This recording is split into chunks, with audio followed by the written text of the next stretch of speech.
Hello friends, good morning. നമ്മുടെ Kerala T V സീരിയലിലേക്ക് എല്ലാവർക്കും സ്വാഗതം.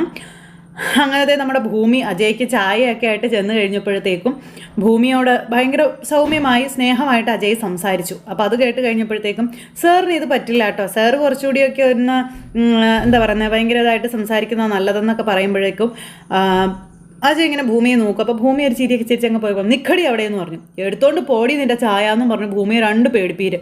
ഇത് കേട്ട പാടി നമ്മുടെ ഭൂമി നടുങ്ങിപ്പോയി. കൂടെ ഇരുന്ന വക്കീൽ സാറും അന്തം വിട്ടിങ്ങനെ നോക്കുവാട്ടോ. അപ്പോൾ 2 സെക്കൻഡ് നേരത്തേക്ക് അജയ് എന്നിട്ട് ഭൂമിയെ തന്നെ ഇങ്ങനെ തറപ്പിച്ച് നോക്കി നിന്ന് 2 ഡയലോഗും കൂടി അങ്ങ് പറഞ്ഞു. അത് കേട്ടപ്പോൾ ഭൂമിക്ക് ഭയങ്കര വിഷമമായി പോയി. ഭൂമി ഭയങ്കരമായിട്ട് എന്തോ പോലെ ആയിപ്പോയി. ഇങ്ങനെ നിൽക്കുക, എന്താ ഇങ്ങനെ പെരുമാറിയാൽ മതിയോ എന്ന് അജയ് ഭൂമിയോട് ചോദിക്കുക. അപ്പോൾ ഭൂമിയും വക്കീൽ സാറും അത്ഭുതപ്പെട്ട് അജയ് നോക്കുവാണ്. അതെ, ഞാൻ ദേഷ്യപ്പെട്ട് സംസാരിക്കാൻ നോക്കിയാൽ ഇങ്ങനെയേ ഉണ്ടാവുള്ളൂ.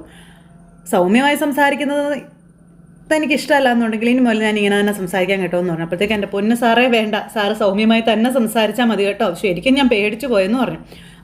അപ്പോൾ ആ ഒരു ഭയം ഉണ്ടാകുന്നത് എപ്പോഴും നല്ലതാണെന്ന് അജയ് പറയാം. അതും പറഞ്ഞ് നമ്മുടെ ഭൂമി അവിടെ നിന്ന് അങ്ങ് പോയിട്ടോ. അപ്പോൾ ഭൂമി അങ്ങ് പോയി കഴിഞ്ഞപ്പോഴത്തേക്കും നിനക്ക് എന്താടാന്ന് വക്കീൽ ചോദിച്ചു. അല്ല, അവളെ ഒന്ന് പറ്റിക്കാമെന്ന് വിചാരിച്ചിട്ടായിരുന്നു എന്ന് പറഞ്ഞു. നീ അങ്ങനെ പറഞ്ഞപ്പോൾ ആ കുട്ടിയുടെ മുഖം പോയ പോക്ക് നീ കണ്ടായിരുന്നോ എന്ന് ചോദിച്ചു. ഞാൻ കണ്ടായിരുന്നു, പക്ഷേ അവൾക്ക് എന്തൊക്കെയോ മാറ്റങ്ങളുണ്ടടാ. പഴയതുപോലെയുള്ള ആ ഒരു ഇതൊന്നും ഇപ്പോൾ ഭൂമിയിൽ കാണാൻ കഴിയുന്നില്ല. അവൾക്ക് എന്തൊക്കെയോ പ്രശ്നങ്ങളുണ്ടെന്നുള്ള കാര്യം ഉറപ്പാണെന്ന് പറഞ്ഞു. അങ്ങനെ ഭൂമിയെപ്പറ്റി ഏകദേശമൊക്കെ ഒരു മനസ്സിലാക്കലൊക്കെ കിട്ടി. നമ്മുടെ ചേട്ടൻ ഇങ്ങനെ ഇരിക്കുവാണ്. അപ്പോൾ ഇവർ രണ്ടുപേരും കൂടെ ഭൂമിയെപ്പറ്റി സംസാരിച്ചുകൊണ്ടിരിക്കുക. അതൊരു പാവം കുട്ടിയാണ്, നല്ല കുട്ടിയാണ്. അപ്പോൾ ചിലപ്പോൾ പ്രാരാബ്ധം കൊണ്ട് അങ്ങനെയൊക്കെ എല്ലാവരോടും ആ ഒരു ഇതിൽ സംസാരിക്കുന്നതായിരിക്കും എന്നൊക്കെ പറഞ്ഞ് ആ ഒരു വക്കീൽ ഇങ്ങനെ പറയാം. മതി മതി പറഞ്ഞ് നീ കാട് കയറണ്ടെന്ന് അജയ്. കൂടുതൽ കാര്യങ്ങളൊന്നും അന്വേഷിക്കാൻ പോവണ്ടെന്നും പറഞ്ഞു. പിന്നെ കൂട്ടുകാർ തമ്മിൽ സംസാരിച്ചതിന് ശേഷം എന്നാൽ പിന്നെ ഞാൻ ഇറങ്ങുകയാണെന്നും പറഞ്ഞ് വക്കീൽ ഇറങ്ങുക. പിന്നെ അടുത്ത മീറ്റിങ്ങിൻ്റെയും കാര്യങ്ങളിതെല്ലാം പറഞ്ഞ് അദ്ദേഹം അങ്ങ് പോണു. അജയ് അവിടെ ഇരിക്കുന്നു. ഇത് കഴിഞ്ഞ് നമ്മുടെ ഭൂമിയാണെന്നുണ്ടെങ്കിൽ നേരെ പോകുന്നത് ഒരു പള്ളിയിലെന്ന് പറഞ്ഞിട്ടുണ്ടെങ്കിൽ ഒരു മെഴുകുതിരിയൊക്കെ കത്തിച്ച് പ്രാർത്ഥിക്കുന്ന ഒരു കപ്പേളയിലേക്ക്. അപ്പോൾ അവിടെ ചെന്നു മെഴുകുതിരിയൊക്കെ കത്തിച്ച് പ്രാർത്ഥിക്കുകയാണ്. തൻ്റെ അച്ഛനില്ലാത്തൊരു ജീവിതം തനിക്ക് ചിന്തിക്കാൻ കൂടി കഴിയില്ല എന്നും തൻ്റെ ജീവിതത്തിൽ തൻ്റെ അച്ഛനില്ലെങ്കിൽ തൻ്റെ ജീവിതം പൂർണ്ണമായും നശിച്ചു പോകും എന്നൊക്കെയുള്ള ഇതിലിങ്ങനെ പ്രാർത്ഥിക്കുക. എൻ്റെ അച്ഛനെ രക്ഷിക്കാൻ എന്തെങ്കിലും ഒരു മാർഗം നീ എനിക്ക് കാണിച്ചു തരണം ഇതൊക്കെ പറഞ്ഞ് ഇങ്ങനെ പ്രാർത്ഥിക്കുകയാണ്. മെഴുകുതിരിയൊക്കെ കത്തിച്ച് എന്നെ തോപ്പിച്ച് കളയരുത്, എല്ലായിടത്തു നിന്നും എൻ്റെ അച്ഛന് വേണ്ടിയിട്ടുള്ള ആ ഒരു സഹായങ്ങളൊക്കെ അവസാനിച്ചു. അപ്പോൾ അതേ എനിക്ക് എവിടെന്നെങ്കിലും തുണയായി നീ വരണം അങ്ങനെയൊക്കെ പറഞ്ഞ് ഇങ്ങനെ പ്രാർത്ഥിക്കുക. അങ്ങനെ അച്ഛനെ രക്ഷിക്കാൻ തനിക്ക് എന്തെങ്കിലും ഒരു വഴി തെളിച്ച് തരണം എന്നുള്ള പ്രാർത്ഥനയായിട്ടോട് നിൽക്കുന്ന ഭൂമിയുടെ മുന്നിലേക്ക് ഇതേ വരുന്ന ഒരു സിസ്റ്റർ. ഈ സിസ്റ്റർ ഭൂമിയുടെ നിൽപ്പും പ്രാർത്ഥനയും ആ ഒരു ഇതെല്ലാം കണ്ട് എന്ത് പറ്റിയതാണെന്ന് അറിയാൻ വേണ്ടി വന്നതാണ്. ആ സമയത്ത് അവർ വന്നു, ഭൂമിയെ കണ്ടു. ഭൂമിയോട് ചോദിച്ചു, എന്താ മോളെ, എന്താ പറ്റിയെന്ന് ചോദിച്ചു. കുറേ നേരമായല്ലോ ഇവിടെ നിന്ന് ഇങ്ങനെ പ്രാർത്ഥിക്കുന്നു, അപ്പോൾ അതുകൊണ്ട് ഞാൻ വന്നതെന്ന് പറയുമ്പോൾ ഒന്നുമില്ല സിസ്റ്റർ എന്ന് പറഞ്ഞു. ഒന്നുമില്ലെന്ന് മോള് പറയുമ്പോഴും മോളുടെ കണ്ണുകളിൽ അറിയാം മോളുടെ ഉള്ളിലെ ആ ഒരു സങ്കടം എന്താണെന്ന്. എന്താ മോളുടെ പ്രശ്നം എന്താണെന്ന് ചോദിച്ചപ്പോൾ ഭൂമിയുള്ള കാര്യങ്ങൾ ആ സിസ്റ്ററോട് പറയുവാണ്. തൻ്റെ അച്ഛനില്ലാത്തൊരു ഭൂമി എനിക്ക് ചിന്തിക്കാൻ കൂടി കഴിയില്ല എന്ന് ഭൂമി പറയുക കേട്ടോ. അപ്പോൾ അച്ഛൻ്റെ ചികിത്സയ്ക്ക് വേണ്ടി ഇത്രയും പൈസ വേണമെന്നും അതുപോലെ തന്നെ അത് ഒരുപാട് നീക്കി വെക്കാൻ പറ്റുന്ന ഒന്നല്ല തുടങ്ങിയ കാര്യങ്ങളെല്ലാം ഇങ്ങനെ സിസ്റ്ററോട് നമ്മുടെ ഭൂമി പറയുമ്പം കുട്ടി ഒന്നുകൊണ്ടും വിഷമിക്കേണ്ട, കർത്താവായ ഈശോ മിശിഹായി എന്തെങ്കിലും ഒരു വഴി കാണിച്ചു തരും, സഹായം എവിടെന്നെങ്കിലും കുട്ടിക്ക് വരും, ഞങ്ങളെല്ലാവരും കുട്ടിക്കും കുട്ടിയുടെ അച്ഛനും വേണ്ടി പ്രാർത്ഥിക്കാമെന്ന് പറഞ്ഞു. എന്തായാലും ആ രോഗപീഠയിൽ നിന്നും കുട്ടിയുടെ അച്ഛനെ കർത്താവ് രക്ഷിക്കുമെന്നും അതിന് സഹായിക്കാൻ ആരെങ്കിലുമൊക്കെ എത്തും ഇതെല്ലാം പറഞ്ഞിങ്ങനെ ഭൂമിയെ സമാധാനിപ്പിക്കുകയാണ്. ഭൂമിയുടെ സങ്കടങ്ങളെല്ലാം കണ്ട് അങ്ങനെ ഭൂമി ആ ഒരു കാര്യം അവിടെ കർത്താവിൻ്റെ മുന്നിൽ മനസ്സൂരിക്ക് പ്രാർത്ഥിച്ചിട്ട് അവിടെ നിന്ന് പോവുകയും ചെയ്തു. ഇത് കഴിഞ്ഞതിന് ശേഷം പിന്നെ കാണിക്കുന്നതെന്ന് വെച്ചിട്ടുണ്ടെങ്കിൽ ഭവാനി ആ ഗുണ്ടയുണ്ടല്ലോ, അപ്പോൾ അയാളെ കണ്ട് സംസാരിക്കുകയാണ്. അപ്പോൾ അയാളെ കണ്ട് സംസാരിക്കാൻ ചെല്ലുന്നു. ഇയാൾ അവിടെ ഭവാനിയെ വെയിറ്റ് ചെയ്ത് നിൽക്കുന്നു. ആ സമയത്ത് താൻ പോയായിരുന്നു എന്നും അയാളെ കണ്ടോ അയാളുമായിട്ട് സംസാരിച്ചോ എന്നൊക്കെ ചോദിക്കുക. അപ്പോൾ ഞാൻ പോയായിരുന്നു എന്നും അയാൾ ഹോസ്പിറ്റലിൽ പോയിട്ടുണ്ടായിരുന്നു എന്നും അവിടെയാണ് ചെന്നത്, മാത്രമല്ല അയാളുടെ കൂടെ ഒരു പെൺകുട്ടി ഉണ്ടായിരുന്നു എന്നും പറയാം. ആ പെണ്ണാണെന്നുണ്ടെങ്കിൽ അയാളെ അച്ഛ എന്നാണ് വിളിക്കുന്നതെന്നും കാര്യവും പറഞ്ഞു.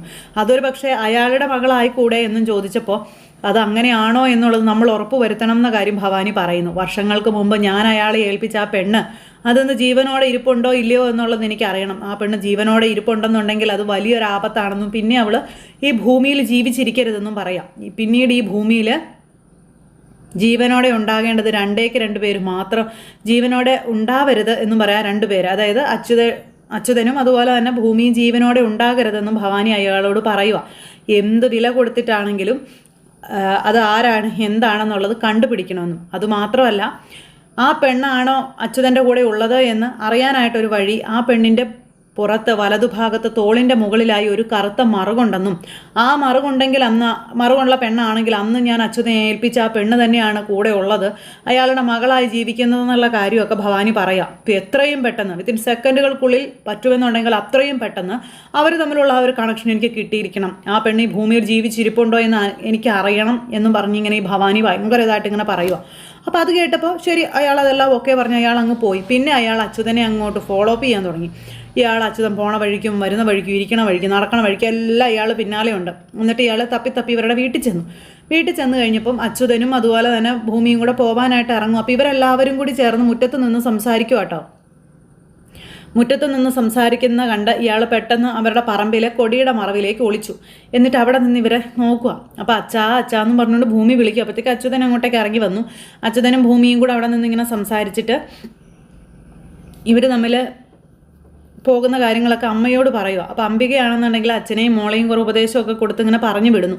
അങ്ങനെ അച്ഛനും മോളും കൂടി അവിടെ നിന്ന് പോകുന്ന സമയത്ത് അംബിക അകത്തേക്ക് കയറി പോകും. അപ്പോൾ അംബിക അകത്തേക്ക് കയറി പോയപ്പോൾ ഇയാൾക്ക് ഇതായി എന്നാന്ന് വെച്ചിട്ടുണ്ടെങ്കിൽ അംബികയെ ഭീഷണിപ്പെടുത്തി കഴിഞ്ഞിട്ടുണ്ടെങ്കിൽ കാര്യങ്ങൾ അറിയാൻ പറ്റുമല്ലോ. അപ്പോൾ ആ ഒരു വഴി ഇയാൾ നോക്കുവാണ്. എന്തായാലും ഭൂമി ഇവരുടെ യഥാർത്ഥ മകളാണോ അതോ ആ ഭവാനി ഏൽപ്പിച്ച കുട്ടിയാണോ ഇപ്പോൾ ഇവരുടെ കൂടെ ഉള്ളതെന്ന് അറിയാൻ വേണ്ടിയിട്ട് ഇയാൾ നമ്മുടെ അംബികയെ ലക്ഷ്യം വെച്ചാൽ പറമ്പിൽ നിൽക്കുന്നു. അംബിക ചെന്നു വീട്ടിലകത്ത് കയറി ഡോറ് കുറ്റിയിട്ടു. ഇയാൾ എന്നിട്ട് ഇങ്ങനെ നിൽക്കുക. ഇയാളുടെ ഒരു പിച്ചാത്തിയുണ്ട്. ഈ പിച്ചാത്തിയും പിടിച്ചുകൊണ്ട് ഇയാളിങ്ങനെ നിൽക്കുന്നത്. ഇത് കഴിഞ്ഞതിന് ശേഷം പിന്നെ കാണിക്കുന്ന അജയ് അഞ്ജനയെ വിളിക്കുക, ഒന്ന് കാണണമെന്നും അതുപോലെ സംസാരിക്കാനുണ്ടെന്നും പറഞ്ഞു. അപ്പോൾ അതേ അഞ്ജന വാലും പൊക്കി ചെന്നു. അജയ് വിളിച്ചപ്പോഴത്തേക്കും ഒരു റെസ്റ്റോറൻറ്റിൽ ചെന്നു. ഇവർ രണ്ടുപേരും കൂടെ അങ്ങനെ ഇരിക്കുന്നു. അപ്പോൾ നമ്മുടെ അജയ് ആണെന്നുണ്ടെങ്കിൽ അഞ്ജനയുടെ മുഖത്ത് പോലും നോക്കുന്നില്ല, ഒരു താല്പര്യം ഇല്ലാത്തതിലായിരിക്കുന്നത്. അഞ്ജനയാണെങ്കിൽ ഭയങ്കര എക്സൈറ്റഡ് ആയിട്ടായിരിക്കുന്നത്. എന്നാലും അജയ് എന്നെ വിളിച്ചപ്പോൾ എനിക്ക് ഒരുപാട് സന്തോഷമായി. അജയ് എന്താ എന്നോട് മിണ്ടാത്ത, അല്ലെങ്കിൽ എന്നോട് സംസാരിക്കാത്ത, എന്നെ ഒരിടത്തും കൊണ്ടുപോകാത്ത എന്നൊക്കെ വിചാരിച്ചുകൊണ്ടിരിക്കുകയായിരുന്നു എന്നൊക്കെ പറഞ്ഞുകൊണ്ട് ഭയങ്കര ഇതായിട്ട് അജയോട് സംസാരിക്കുന്നു. അപ്പോൾ അജയ് ആണെന്നുണ്ടെങ്കിൽ ഇങ്ങനെ ഒന്നും മിണ്ടാതെ ഇങ്ങനെ ഇരിക്കട്ടെ. എന്താ അജയ് ഒന്നും മിണ്ടാത്ത, അജയ് എന്തിനാ കാണണമെന്ന് പറഞ്ഞതെന്ന് ചോദിച്ചു. അജയ് എന്നോട് വരാൻ പറഞ്ഞ് വിളിച്ചപ്പോൾ ഞാൻ എത്രത്തോളം സന്തോഷിച്ചെന്ന് അറിയാവോ. ഞാൻ ആഗ്രഹിച്ചത് അജയോടൊപ്പം ഇരുന്ന് സംസാരിക്കാനും അതുപോലെ സമയം സ്പെൻഡ് ചെയ്യാനൊക്കെ വേണ്ടിയിട്ടാണ്. അപ്പോൾ എന്തായാലും എൻ്റെ ആഗ്രഹം അജയ് സാധിച്ചു തന്നതിൽ ഒത്തിരി നന്ദിയുണ്ട് കേട്ടോ എന്നൊക്കെ പറഞ്ഞ് ഭയങ്കര വിനയത്തോടു കൂടി ഭയങ്കര പ്രണയം നിറഞ്ഞു നിൽക്കുന്ന ഒരു പെൺകുട്ടിയെ പോലെയൊക്കെ ഇങ്ങനെ അജയുടെ മുന്നിൽ സംസാരിക്കാം. അപ്പോൾ അജയ് പറഞ്ഞു, അഞ്ജന, എനിക്ക് അഞ്ജനയുടെ ഫീലിങ്സൊക്കെ എനിക്ക് മനസ്സിലാകും. എനിക്ക് അഞ്ജനയെ ഇഷ്ടമാണ്. അത് കേട്ടപ്പോഴത്തേക്കും അഞ്ജനയ്ക്ക് ഭയങ്കര സന്തോഷം. ഇഷ്ടമാണെന്ന് പറഞ്ഞല്ലോ, അതിൻ്റെ ഒരു ത്രില്ലിൽ ഇങ്ങനെ ഇരിക്കുക. പക്ഷേ ആ ത്രില്ല് അവസാനിക്കാൻ സെക്കൻഡുകൾ മാത്രമേ ബാക്കിയുണ്ടായിരുന്നുള്ളൂ. അപ്പോൾ അജയ് പറഞ്ഞു, എനിക്ക് അഞ്ജനയെ ഇഷ്ടമൊക്കെയാണ്, പക്ഷേ നമ്മൾ തമ്മിലുള്ള വിവാഹത്തിനോട് എനിക്ക് താല്പര്യമില്ല. എനിക്ക് അഞ്ജനയെ അങ്ങനെ കാണാൻ പറ്റില്ല എന്ന് പറയുമ്പോഴത്തേക്കും ചിരിച്ച മുഖം വാടി ഇങ്ങനെ ഉണ്ടക്കണ്ണും മിഴിച്ച് ഇങ്ങനെ നോക്കുക.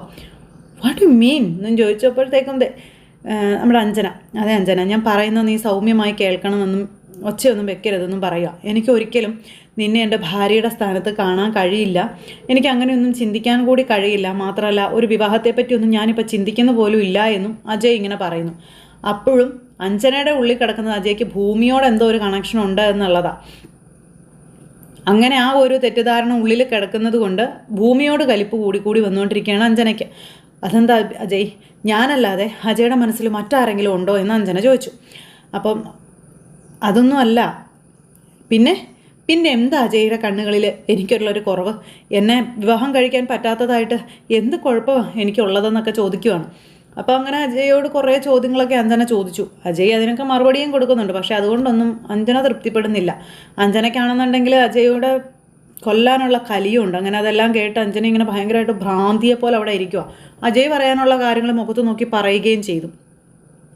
പക്ഷെ അജയ് പറയുന്നതൊന്നും അഞ്ജനയ്ക്ക് കേൾക്കാൻ ഉൾക്കൊള്ളാൻ തയ്യാറാകുന്നതുമില്ല. അങ്ങനെ ആ ഒരു സംഭവം കഴിഞ്ഞ് ഇവർ തമ്മിൽ അങ്ങോട്ടും ഇങ്ങോട്ടും സംസാരിച്ചു. എല്ലാം നഷ്ടപ്പെട്ടവളെ പോലെ അവിടെ നിന്ന് അഞ്ജന ഭയങ്കര പക നിറഞ്ഞ മനസ്സുമായിട്ട് കണ്ണുകളൊക്കെ ആയിട്ട് അവിടെ നിന്ന് ഏറ്റു പോവുകയാണ്. അജയ് ആണെങ്കിൽ ഇത് പറഞ്ഞൊഴിഞ്ഞല്ലോ എന്നുള്ളൊരു സമാധാനത്തിലിരിക്കുന്നു. 100% അല്ലെങ്കിലും 120% ആ ഒരു ഇതിലവിടെ ഇരിക്കുന്നു.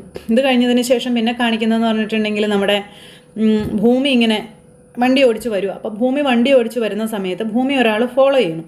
അപ്പോൾ ഭൂമി ഒരാൾ ഫോളോ ചെയ്ത് കുറച്ച് ദൂരം ഇങ്ങനെ അങ്ങ് വന്നു കഴിഞ്ഞപ്പോഴേക്കും ഭൂമിയുടെ നേരെ ഇയാൾ ചെന്നു. ഈ കത്തിയും പിടിച്ചുകൊണ്ടാണ് ഭൂമിയുടെ അടുത്തേക്ക് ചെല്ലുന്നത്. അതായത് ഭൂമിയെ കൊല്ലുക എന്നുള്ള ലക്ഷ്യത്തോടു കൂടി തന്നെ ഭവാനിയുടെ കൊലയാളി. അപ്പോൾ ആ കൊലയാളിയിൽ നിന്നും രക്ഷപ്പെടാൻ വേണ്ടിയിട്ട് നമ്മുടെ ഭൂമി ഓട്ടം തുടങ്ങി. ഓടുക എന്ന് പറഞ്ഞാൽ ഭൂമി കുറേ അങ്ങ് ഓടിയിട്ടോ. ഇയാൾ പിന്നാലെ ഓടി. ഭൂമി ജീവന് വേണ്ടി കിടന്ന് ഓടിക്കൊണ്ടിരിക്കുക. ഇയാൾ പിന്നാലെ ഓടുന്നു. അങ്ങനെ ഭൂമി കുറേ ദൂരം ഓടി ഓടി ഓടി ഓടി ആരും ഇല്ലാത്തൊരു സ്ഥലത്ത് എത്തുന്നു. അതുപോലെ തന്നെ ഇയാളും പിന്നാലെ ഓടി ഓടി അങ്ങ് ചെന്നു. കുറച്ച് ദൂരം അങ്ങ് ചെന്ന് കഴിഞ്ഞപ്പോഴത്തേക്കും നമ്മുടെ ഭൂമി പെട്ടെന്ന് ബാക്കോട്ട് മറിഞ്ഞങ്ങ് അയ്യോ അമ്മേന്ന് വിളിച്ച് ബാക്കോട്ട് മറിഞ്ഞ് അങ്ങനെ അങ്ങ് പോയി വീഴാൻ പോകുന്നത് പോലെ, അതായത് പുറത്തെന്തോ തറഞ്ഞു കൊണ്ട് ഭൂമി ഇങ്ങനെ വീഴാൻ പോകുന്നത് പോലെ ആ ഒരു ഇത് അമ്മേന്ന് വിളിച്ചുകൊണ്ട്. അപ്പോൾ ഇയാൾ തൊട്ട് പുറകിൽ നിൽപ്പുണ്ട്. ഈ പറയുന്ന നമ്മുടെ ഭൂമിയുടെ പുറത്തേക്ക് ഇയാൾ കൊണ്ടുവന്ന കത്തി എറിഞ്ഞതാണ്. അപ്പോൾ ആ ഒരു ഇതിൽ ഭൂമി ഇങ്ങനെ വീഴാനായിട്ട് അങ്ങ് പോയി, അതായത് ആ മുറിവ് പറ്റി. അങ്ങനെ ഭൂമി ആ ശത്രുവിൻ്റെ കൈക്കുള്ളിലായി, ആ കൊലയാളിയുടെ ആ ഒരു കത്തിക്കിരയായി ഇങ്ങനെ നമ്മുടെ ഭൂമി നിൽക്കുന്നു. പക്ഷേ ഭൂമിയുടെ ജീവനാണെന്നുണ്ടെങ്കിൽ അങ്ങനെ ഇയാൾ വഴി തന്നെ ഇല്ലാണ്ടാകുമെന്നുള്ള ഭവാനിയുടെ വെറും സ്വപ്നം മാത്രമായിരുന്നു അത്. എന്തായാലും ഭൂമിയുടെയും അച്യുതൻ്റെയും പിന്നാലെ ഇയാളുണ്ട്. ഈ സമയത്ത് അയാൾ നമ്മുടെ ഭൂമിയുടെ വീട്ടിൽ നിൽക്കുക അംബികയെ പൊക്കാനായിട്ട്, അതായത് അംബിക വഴി കാര്യങ്ങൾ എന്തെങ്കിലും കിട്ടുമെന്ന് അറിയാനായിട്ട്. അപ്പോൾ അങ്ങനെയൊക്കെ ഒരു മുൾമുനയിൽ നിർത്തുന്ന കഥാമുഹൂർത്തങ്ങളൊക്കെ ആയിട്ടാണ് ഇന്നത്തെ നമ്മുടെ എപ്പിസോഡ് വരുന്നത്. എന്തായാലും എല്ലാവരും കാത്തിരുന്ന് കാണണോട്ടെ. എല്ലാവർക്കും നല്ലൊരു ദിവസം ആശംസിക്കുകയാണേ. എല്ലാവരുടെയും സപ്പോർട്ടിനും സ്നേഹത്തിനും ഒത്തിരി നന്ദി ഹൃദയത്തിൻ്റെ ഭാഷയിൽ അറിയിക്കുന്നു. അടുത്ത സൂപ്പർ ഹിറ്റ് കഥയുമായി കാണുന്നത് വരെ എല്ലാവർക്കും ടാറ്റാ.